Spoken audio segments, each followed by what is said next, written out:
یا ایہا الذین آمنوا، اے ایمان والو، ما لکم، تمہیں کیا ہو گیا ہے، اذا، جب، قیل، کہا جاتا ہے، لکم، تم سے، اذا قیل لکم، جب تم سے کہا جاتا ہے، انفروا، نکلو، فی سبیل اللہ، اللہ کی راہ میں، انفروا فی سبیل اللہ، کہ نکلو اللہ کی راہ میں، اثاقلتم، یہ لفظ ثقل سے ہے، ثقل کا مطلب بوجھل ہو جانا، بھاری ہو جانا، اور جب کوئی چیز بوجھل اور بھاری ہوتی ہے تو وہ نیچے کی طرف جھکتی ہے، بوجھل اور بھاری چیز نیچے کی طرف جھکتی ہے، تو اثاقلتم، تم جھکے چلے جاتے ہو، الی الارض، زمین کی طرف، اثاقلتم الی الارض، تم زمین کی طرف جھکے چلے جاتے ہو،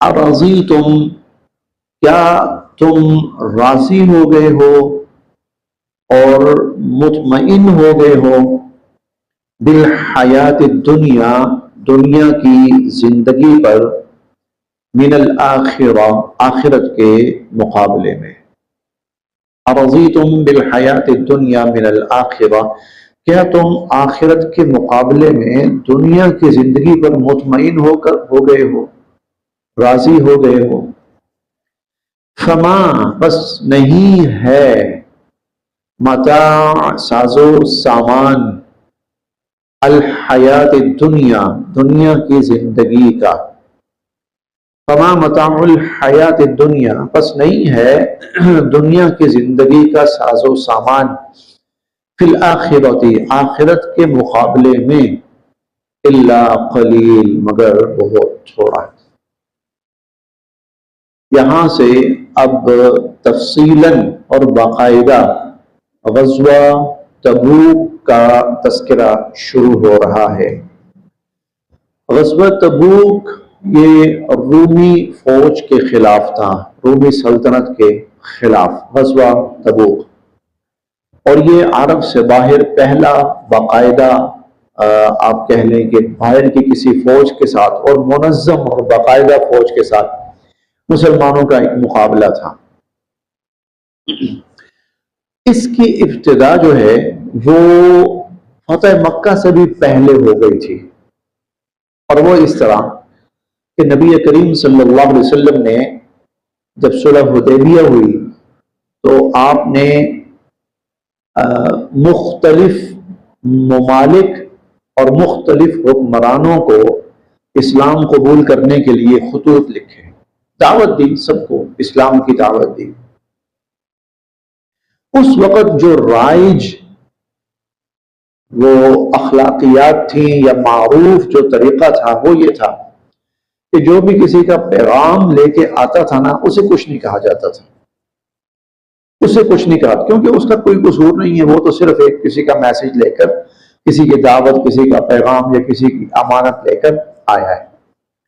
جو بھی معاملہ ہوتا تھا وہ پیغام بھیجنے والے کے ساتھ ہونا چاہیے اصولی طور پر، اسی لیے جو قاصد ہوتا تھا، جو پیغام لے کے آنے والا ہوتا تھا، اسے کچھ نہیں کہا جاتا تھا، اور اس کو نقصان پہنچانا یا اس کو قتل کرنا یا مار ڈالنا، یہ اس وقت کے اعتبار سے بے انتہا گھٹیا ترین حرکت سمجھی جاتی تھی، اور اس کا مطلب یہ ہوتا تھا کہ وہ شخص آپ کے خلاف اعلان جنگ کر رہا ہے، یہ لو جی میں نے آپ کا بندہ مار کر لڑائی کا آغاز کر دیا۔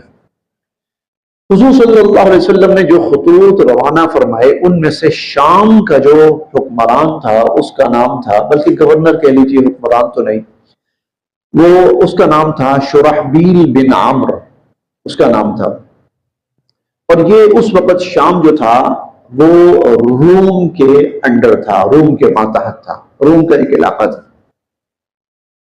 اب اس تک جب یہ پیغام پہنچا ہے اور صحابہ پیغام لے کر گئے ہیں، تو اس نے وہ پیغام پڑھ کر، وہ دعوت پڑھ کر، خط پڑھ کر حضور علیہ الصلوۃ والسلام کا وہ ذرا نا اس وقت ان میں ہوا بھری ہوئی تھی. یہ وہ وقت تھا جب ان میں تھوڑی سی نا ہوا، اس لیے ہوا بھری ہوئی تھی کہ دنیا کی جو بڑی طاقت تھی ایران، اس کو روم توڑ چکا تھا، توڑ کر، اور اب دنیا کے اندر روم ہی روم تھا. اب وہ کہہ رہا ایک طرح سے سپر پاور بنا ہوا تھا، لہذا وہ اس وقت اپنی بھرپور طاقت کے نشے میں تھے. تو اس نے وہ خط پھاڑا، اور اس کے ساتھ ساتھ اس نے جو 15 صحابہ کا وفد تھا ان سب کو شہید کر دیا. جب حضور صلی اللہ علیہ وسلم کو یہ اطلاع ملی تو آپ نے 3000 صحابہ کرام کا ایک لشکر روانہ فرمایا. آپ نے فرمایا جاؤ اور جا کر اس شخص کو سزا دو جس نے ہمارے لوگوں کا قتل کیا ہے، لہذا اس کو سزا ملنی چاہیے. اچھا، جب یہ 3000 کا لشکر گیا نا اس علاقے میں، وہ چونکہ روم کے انڈر تھا تو روم نے 1,00,000 کی فوج بھیجی، 1,00,000 فوج بھیجی. اس غزوہ، اب یہ مسلمانوں کا 3000 لشکر اور 1,00,000 سے زائد روم کا لشکر، جس جگہ ان کی آپس میں مڑ بھیڑ ہوئی ہے اس جگہ کا نام ہے موتا. اس لیے اس کو غزوہ موتا کہا جاتا ہے. اس میں مسلمانوں کا نقصان ہوا. حضور علیہ الصلوۃ والسلام نے 3 امیروں کا تقرر فرمایا کہ تمہارا پہلے یہ ہے زید بن حارثہ، یہ شہید ہو جائیں تو جعفر تیار ہیں، یہ شہید ہو جائیں تو عبداللہ بن رواحہ ہیں رضی اللہ عنہ، یہ بھی شہید ہو جائیں تو پھر مسلمان اپنوں میں سے جس کو چاہیں وہ اپنا امیر مقرر کر لیں. چنانچہ ایسا ہی ہوا. اس لڑائی میں یہ تینوں شہید ہوئے. پھر حضرت خالد بن ولید کو مسلمانوں نے اپنا امیر مقرر کیا، اپنا کمانڈر مقرر کیا، اور ان کی سرکردگی میں یہ 3000 کا جو لشکر تھا اس نے روم کے 1,00,000 لشکر کو شکست فاش دی. یہ ایسی بات تھی کہ جس نے نا پوری دنیا کو چونکا کے رکھ دیا. وہ تمام قوتیں جو اس انتظار میں تھی کہ روم کی 1,00,000 کی فوج ان کو کاٹ کے پھینک دے گی، اور جب کاٹ کے پھینک دے گی تو ان کے حوصلے پست ہوں گے. حوصلے پست ہوں گے تو ہم جو مختلف محاذوں پر شکست کھائے بیٹھے ہیں، ہم اٹھ کر مسلمانوں پر حملہ آور ہوں گے. اس انتظار میں بیٹھے تھے، یکدم پانسا پلٹ گیا. روم کو شکست، روم کی فوج بھاگ گئی، شکست کھا گئی. ہاں ایسا ہوا. اس چیز نے مسلمانوں کی ایسی دھاک بٹھائی ہر جگہ کہ بہت سارے قبائل تو وہی مسلمان ہونا شروع ہو گئے. بہت سارے قبائل وہیں پر مسلمان ہونا. پھر فتح مکہ جب ہوا ہے، مکہ فتح ہوا، اس کے بعد تو پھر اور زیادہ قبائل ارد گرد کے علاقے مسلمان ہونا شروع ہو گئے. اچھا، اب جب روم کو تو تھا بھائی ہمیں شکست ہوئی ہے، ہم نے اپنی ساکھ بحال کرنی ہے. چنانچہ یہ فتح مکہ کے بعد روم نے مسلمانوں پر ایک بھرپور حملہ کرنے کا پروگرام بنایا. ہم اپنی ساکھ بھی بحال کریں اور یہ جو مسلمانوں کی قوت ابھر رہی ہے اس کا بھی خاتمہ کریں. چنانچہ جب حضور علیہ الصلوۃ والسلام کو اس کی اطلاع ملی تو آپ نے پھر مسلمانوں کو تیاری کا حکم دیا. اس موقع پر حضور علیہ الصلوۃ والسلام نے سابقہ معمولات کے برعکس الگ طریقہ اختیار فرمایا. پہلے یہ ہوتا تھا، آپ جب بھی لشکر کہیں لے کے جاتے تھے نا تو آپ اہم ترین 2-3 افراد ان کو تو پتا ہوتا تھا کیا معاملہ ہے، باقی لشکر کو نہیں پتا ہوتا تھا کہ کہاں جانا ہے کہاں نہیں جانا. یہ جنگی حکمت عملی سے رازداری رکھتے تھے حضور علیہ الصلوۃ والسلام. بہت سے مواقع پر صحابہ کرام کو نہیں پتا ہوتا تھا چلو بھائی نکلنا ہے، کہاں جانا ہے یہ نہیں پتا ہوتا تھا. لیکن یہ جو غزوہ ہوا ہے نا تبوک، اس میں حضور صلی اللہ علیہ وسلم نے باقاعدہ صحابہ کرام سے فرمایا ہے. ایک بات تو یہ فرمائی کہ بھائی روم کے ساتھ ہمارا مقابلہ ہے، لہذا اس کے لیے تیاری کرنی ہے. دوسری بات یہ ارشاد فرمائی کہ کوئی پیچھے نہیں رہے گا سوائے کوئی معذور ہے، کوئی بیمار ہے، ٹھیک ہے، سوائے ان کے، باقی کوئی پیچھے نہیں رہے گا. تیسرا یہ کہ ہم نے بھرپور تیاری کے ساتھ جانا ہے، لہذا اس کے لیے چندہ اور سامان جو ہے جنگ کا سامان وہ سب درکار ہے۔ اس اہتمام کے ساتھ آپ صلی اللہ علیہ وسلم نے تیاری شروع فرمائی۔ اب یہ پس منظر آپ کے سامنے آ گیا۔ اب ہم جب آیات پڑھتے جائیں گے تو وہ مفہوم، تو اللہ تعالیٰ بھی یہاں پر مسلمانوں کو ترغیب دے رہے ہیں، اب کسی بھی قسم کی سستی چھوڑو اور کسی بھی قسم کی کم ہمتی چھوڑو، اٹھو بھائی، تیاری کرو، کوئی سستی نہیں، کوئی کمی بیشی گنجائش نہیں۔ یا ایھا الذین آمنوا، اے ایمان والو، ما لکم، تمہیں کیا ہو گیا، اذا قیل لکم، جب تم سے کہا جاتا ہے، انفروا، کہ نکلو، فی سبیل اللہ، اللہ کی راہ میں، اثاقلتم الی الارض، تم جھکے جاتے ہو زمین کی طرف۔ یہ اشارہ ہے سستی کی طرف، سستی کی۔ کسی بندے کو کوئی کام کہا جائے نا، بھائی یہ بڑا اہم کام ہے، تم نے کرنا ہے، وہ اگر اس سستی کا مظاہرہ کرے گا نا تو وہ بیٹھے گا، اچھا یار میں تو یار تھکا ہوں، وہ بیٹھے گا۔ کرسی ہوگی نا، وہ کرسی پہ بیٹھے گا، زمین ہوگی زمین پہ بیٹھے گا، بیڈ ہوگا بیڈ پہ۔ یہ اس بات کی علامت ہوگی کہ یہ بندہ تھوڑی سی سستی کا مظاہرہ کر رہا ہے، اس لیے اللہ نے فرمایا اثاقلتم الی الارض، تم زمین کی طرف جھکے جا رہے ہو۔ اب یہ اکثریت صحابہ کا یہ معمول نہیں تھا، ان کا یہ عمل نہیں تھا، لیکن کچھ ایسے بھی تھے کہ جن کو تھوڑا سا کچھ معاملہ بھاری لگ رہا تھا۔ وہ کیوں؟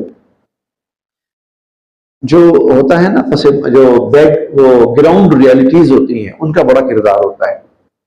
گراؤنڈ ریالٹی یہ تھی کہ ہم جس سفر پر جا رہے ہیں وہ سفر بہت دور کا ہے، بہت طویل سفر ہے، نمبر ایک۔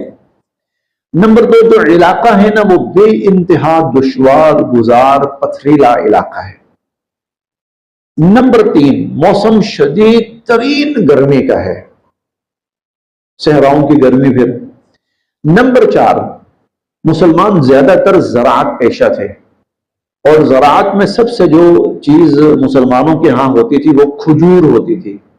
اس وقت کھجور پک کر تیار ہے، بس اب اتارنی ہے، اور اسی پر آپ سب کہہ لیجئے کہ 40%، 50% مسلمانوں کی جو پوری آبادی ہے اس کی معیشت کا دار و مدار ہے۔ حضور فرما رہے ہیں یہ سب یہی چھوڑو، نکلو بھائی۔ اب لوگ تو ابھی اس تیاری میں تھے نا کہ چلیں اب کھجوریں اتارنی ہیں، اب اپنے یہ پروسیس ہے، یہ پروسیس ہے، یہ مراحل کریں گے، یہ کریں گے، ٹھیک ہے، پھر ہمارے پاس کچھ مناسب پیسے آ جائیں گے، کچھ وہ فنڈ وغیرہ، راشن وغیرہ، یہ فلاں فلاں فلاں چیزیں، یہ ذہن میں تھے۔ ادھر سے یہ اعلان ہوا سب کچھ ہو، ادھر انفروا فی سبیل اللہ۔ اب اثاقلتم الی الارض کا مطلب کیا تھا کہ یہ لوگ ان چیزوں کو دیکھ کر، گرمی شدید، وہ ہے دشوار گزار راستہ، اور دوسری طرف ہمارے پھل جو ہیں وہ تیار ہیں، تو کہیں تھوڑی تھوڑی کچھ لوگوں کے اندر تھوڑی سی سستی دیکھنے میں آئی۔ تو اثاقلتم الی الارض، تم جھکے جاتے ہو زمین کی طرف۔ ارضیتم بالحیات الدنیا من الآخرہ، کیا آخرت کے مقابلے میں تم دنیا کی زندگی پر مطمئن ہو بیٹھے ہو؟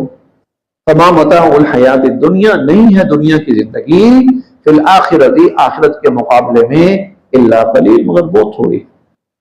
الا، اگر نہ، تنفروا، تم نکلے، الا تنفروا، اگر تم نہ نکلے، یعذبکم، تو تمہیں سزا دیں گے اللہ تعالی، عذابا علیما، بڑی دردناک سزا۔ اگر تم نہ نکلے تو اللہ تمہیں بڑی دردناک سزا دیں گے۔ وَيَسْتَبْدِلْ، اور اللہ بدل کر لے آئیں گے، قوماً، کوئی دوسری قوم، غیرکم، تمہارے علاوہ اللہ بدل کر کسی اور قوم کو لے آئیں گے، وَلَا تَضُرُّوهُ شَيْئًا، اور تم اللہ کا کوئی نقصان نہیں کر سکو گے۔ واللہ، اور اللہ تعالی، علی کل شیء، ہر چیز پر، قدیر، قادر ہے، اور اللہ ہر چیز پر قادر ہے۔ الا، اگر نہ، تنصروہ، تم نبی کریم صلی اللہ علیہ وسلم کی مدد کرو گے۔ الا تنصروہ، اگر تم نبی صلی اللہ علیہ وسلم کی مدد نہ کرو گے، فقد، تو بے شک، نصرہو آپ کی مدد فرما چکے ہیں اللہ اللہ.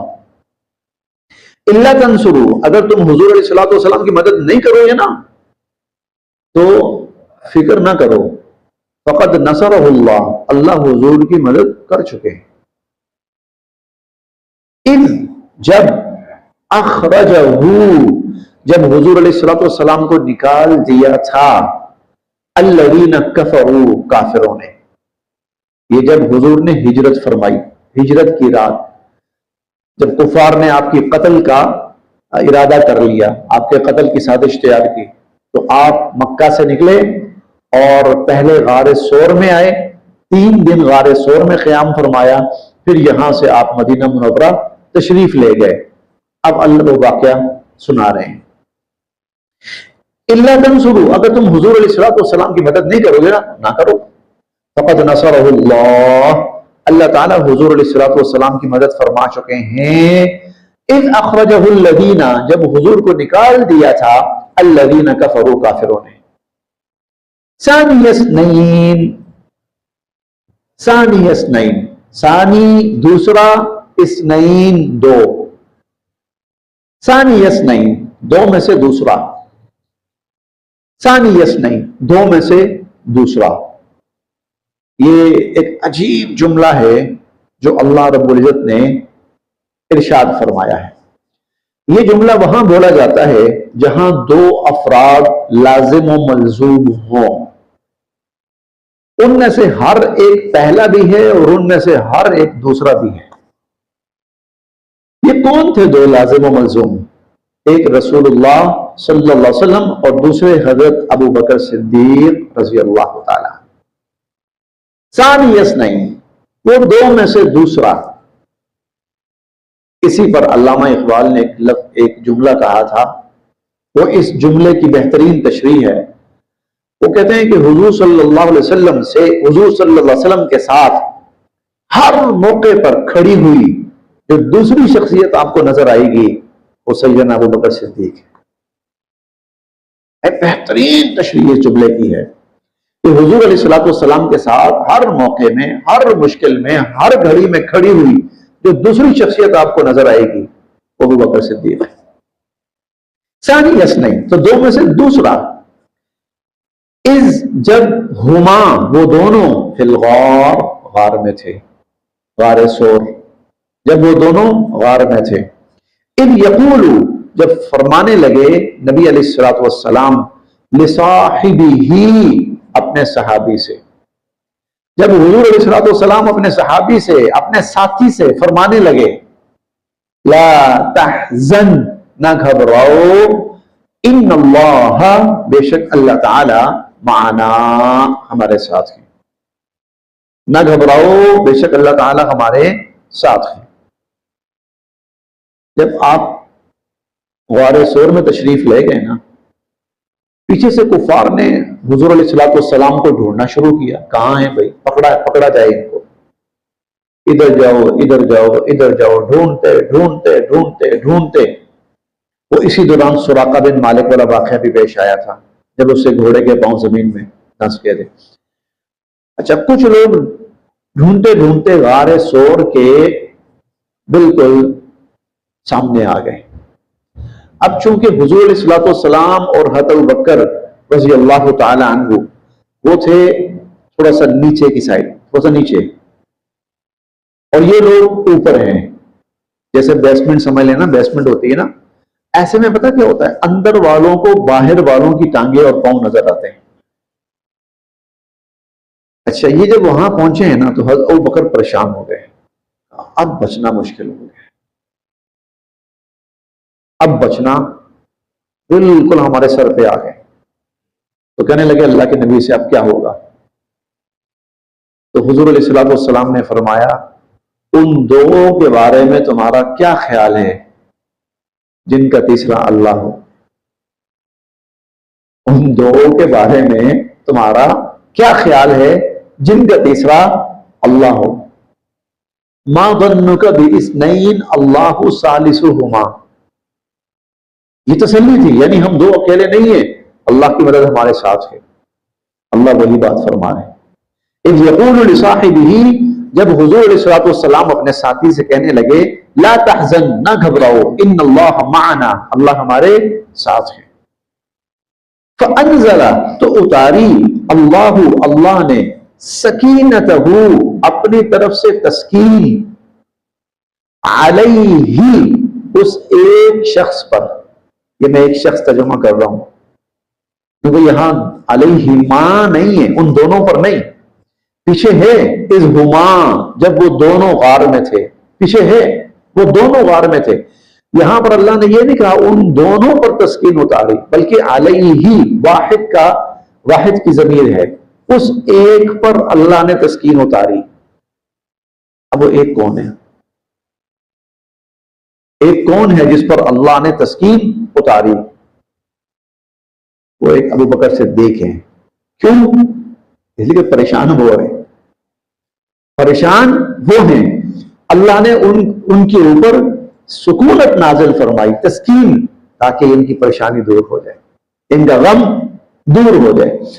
لا تحزن، نہ گھبراؤ، ان اللہ معنا، اللہ ہمارے ساتھ ہے، فانزل اللہ سکینتہ علیہ، پس اللہ نے اپنی تسکین نازل فرمائی اس پر، وایدہ بجنود، اور ان کی مدد فرمائی اللہ نے ایسے لشکروں کے ساتھ، لم تروہا، اے لوگوں تم ان لشکروں کو نہیں دیکھ سکتے، وجعل، اور کر دیا اللہ تعالی نے، کلمہ